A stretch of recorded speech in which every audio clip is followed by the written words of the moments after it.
All right, this is a video that made some serious waves in America a couple years ago, and for good reason, but I don't think I've seen anybody cover it from this particular angle before, because there's a couple ways we can look at this. One of the reasons it made waves is because, you know, most people are rational, logical, reasonable, and they see that when a cop wants to drag a guy out of a car for going 10 miles an hour, be willing to tase him and mace him in the face, maybe, just maybe, there's a problem with this local law enforcement agency, and maybe, just maybe, there's a lot of other cops in other departments who have the same kind of mentality. So I just want to show you the overarching mindset of not just this cop right here, but every cop who arrived on the scene didn't do anything about asking questions, do any investigations. Hey, what's going on here? Why are we willing to pull this guy out of the car?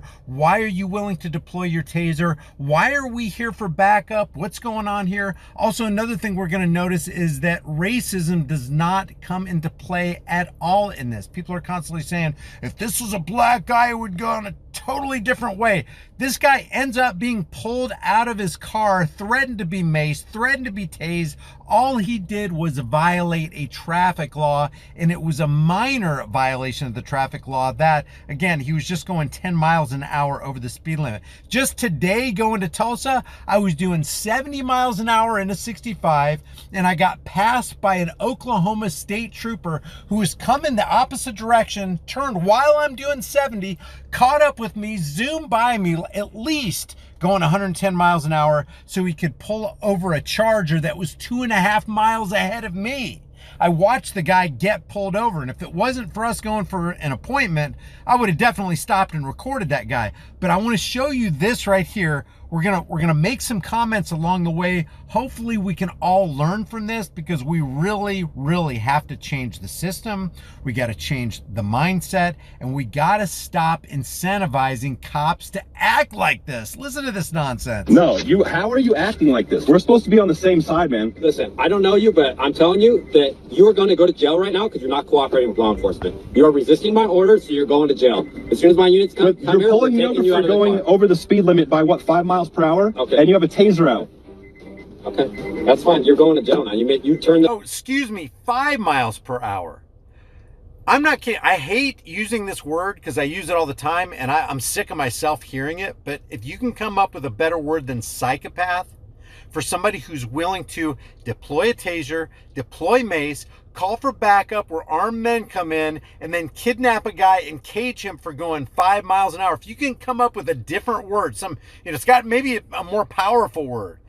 Psychopath, sociopath, megalomaniac, tyrant. Into a huge... No. Okay. How is this even grounds for a taser being out? Keep your hands on the steering wheel. Are you not going to keep your hands on the Why are you acting like this? Okay. That's fine, dude. Going 60 and a 50 and you have a taser out. Mm-hmm. You're not cooperating. You're not cooperating. Are you write me a speeding ticket and leave me alone? That's not how it works, sir. You're escalating the situation yourself. Okay, wait a second. Out of a vehicle. That's the full story right there. He's going 60 and a 50, so he was doing 10 miles an hour over the speed limit. Oh, of course, he deserves to get a taser probes deployed in his chest, that's for sure. Well, on a traffic stop. By law. Do you have suspicion to pull me out of my car? Is there any reason to take me out of my vehicle? Because you are acting uncooperative, and I don't know if you're under the uncooperative or what. So it's fine. I haven't had a drink in like a year. How is this even grounds for a taser being out? Keep your hands on the steering wheel. Are you not going to keep your hands on the steering wheel? Why are you acting like this? Okay. That's fine, dude. Going 60 and a 50 and you have a taser out. Mm-hmm. You're not cooperating. You're not cooperating. Are you write me a speeding ticket and leave me alone? That's not how it works, sir. You're escalating the situation yourself. Anyone out of a vehicle on a traffic stop. By law. Do you have suspicion to pull me out of my car? Is there? I can pull anybody out of a vehicle on a traffic stop by law. Of course, he's probably referring to the Pennsylvania versus Mims Supreme Court anti-Fourth Amendment case, but there has to be grounds for reasonably believing that the officer's life is in jeopardy. The bedrock for Pennsylvania versus Mims is officer safety. So officer has to suspect with some kind of reasonable, articulable suspicion or probable cause that his life is in jeopardy and his safety is hanging in the balance. That's why he can ask a person to step out of the car, not deploy his taser, not pull his taser, not try to hit him with mace. This guy already tried to hit this guy right here with mace, but his canister was out. Now he's called for backup, hoping that he can get a fresh supply of mace and some able-bodied men to help him exact his tyranny on this guy. Any reason to take me out of my vehicle? Because you are acting uncooperative, and I don't know why, if you're under the Uncooperative or what. So it's fine. I haven't had a drink in like a year, man. Okay. It's fine.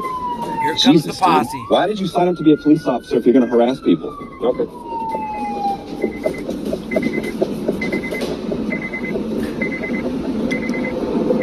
Hey, you got pepper spray?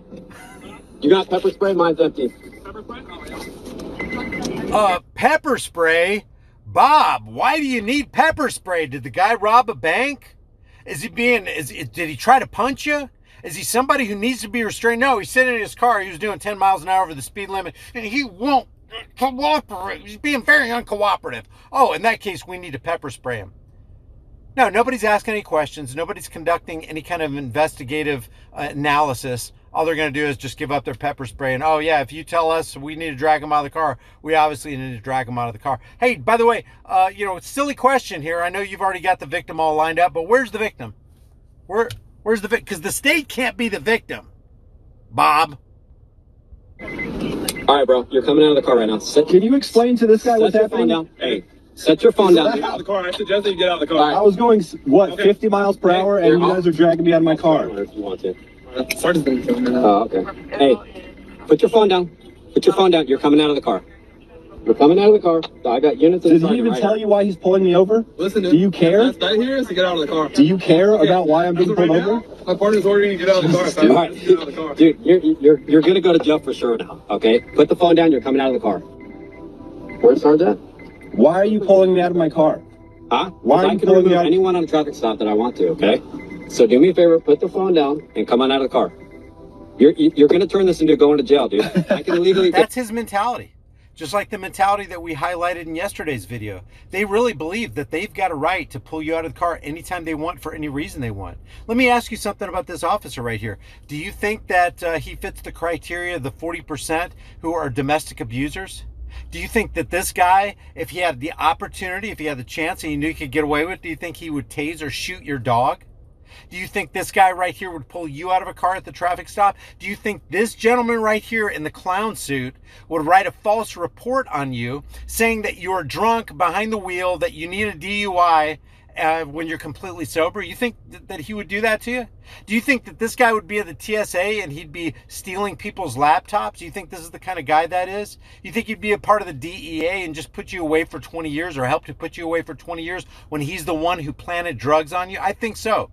Because that's the mentality that this guy has. He has a control mentality. He has an I am better than you mentality. He has a this badge right here, buddy, grants me special rights and privileges that none of the rest of you have. Do you think he would be riding shotgun with Brianna Strauss from Federal Way in Washington saying, hey, I can go 90 miles an hour. You can't. So if we pull behind you, get the F out of the way. And if you don't get the F out of the way, we'll stay behind you long enough to find a reason to pull you over. You think he'd be shotgun with Brianna Strauss? Do you think he'd be in the hallway with Philip Brailsford and helping Philip Brailsford issue rapid fire commands to poor Daniel Shaver? Do you think he'd be the first guy to pull the trigger in that hallway? How about, do you think he would be the Minnesota cop to off Philando Castile when Philando Castile is trying to reach into his pocket, show him his concealed carry ID? Yeah, I think so. I think that he would be right there with Austin Hopp and Daria Jalali jerking poor 72-year-old dementia patient Karen Gardner's shoulder right out of her socket. If he was a sergeant, he'd be Sergeant Metzger. He'd be the very Arvada police officer that was holed up with his other fellow police officers because they didn't think they had the firepower to take down an assailant who was gunning for police officers. And then when the coast was clear, he would be the very guy to pull out his government-issue firearm and shoot hero Johnny Hurley in the back. That's the mentality that this guy displays. But it's not just this guy. See, we always talk about the official or original offending officer, and we don't talk about the other officers who arrived on the scene and helped him execute his tyranny on this poor, unsuspecting driver. Listen to his mentality again. He's got it right. I could do this anytime I want to, buddy. Hey, you got pepper spray? You got pepper spray? Mine's empty. Pepper spray? Oh, yeah. All right, bro. You're coming out of the car right now. Can you explain to this guy what's Set your phone happening? down. Hey, set your phone down. Get out of the car. I suggest that you get out of the car. I was going, what, Okay. 50 miles per hour, and you guys are dragging me out of my car. If you want to. Sergeant's gonna kill me now. Oh, okay. Hey, put your phone down. Put your phone down. You're coming out of the car. You're coming out of the car. I got units Did inside he even right tell now. you why he's pulling me over? Listen, dude. Do you care? That's right here is to get out of the car. Do you care about why I'm being As of pulled right over? now, my partner's ordering you to get out of the car. All right, Get out of the car. dude, you're gonna go to jail for sure now. Okay, put the phone down. You're coming out of the car. Where's Sergeant? Why are you pulling me out of my car? Huh? Why are I you can pulling me remove out? anyone on a traffic stop that I want to. Okay, so do me a favor, put the phone down and come on out of the car. You're gonna turn this into going to jail, dude. I can illegally take anyone out of their car. Are you guys all just allowing this guy to act like a maniac? I hope everybody understands that this isn't a rare occurrence. This happens all the time, every single day, right here in the land of the free, home of the brave. And one of the biggest problems that we have in America is that we have order-following cops who are more than willing to do what is wrong, to just follow orders, to be a conformist, to do what they're told regardless of what is right, rather than doing what is right regardless of what they're told. The conduit through which most, if not all, the evil enters the world is somebody who's just willing to do what they're told. It doesn't matter who has to suffer as a consequence for their unthinking, tyrannical actions. Leave your thoughts about this for the world and the global thought police in the comments section below. If you haven't done so already, subscribe to this channel, hit the bell notification icon, give it a thumbs up, share it with everybody you know. Don't forget to subscribe to my email list through my website, highimpactflix.com. If you want to support the channel further, grab a hard-hitting conversation starting shirt, become a channel member, but more importantly, understand that in times of universal deceit, telling the truth and doing the right thing and calling out evil is a revolutionary act. If the revolution is to begin, let it begin with us. I will see you in the next video.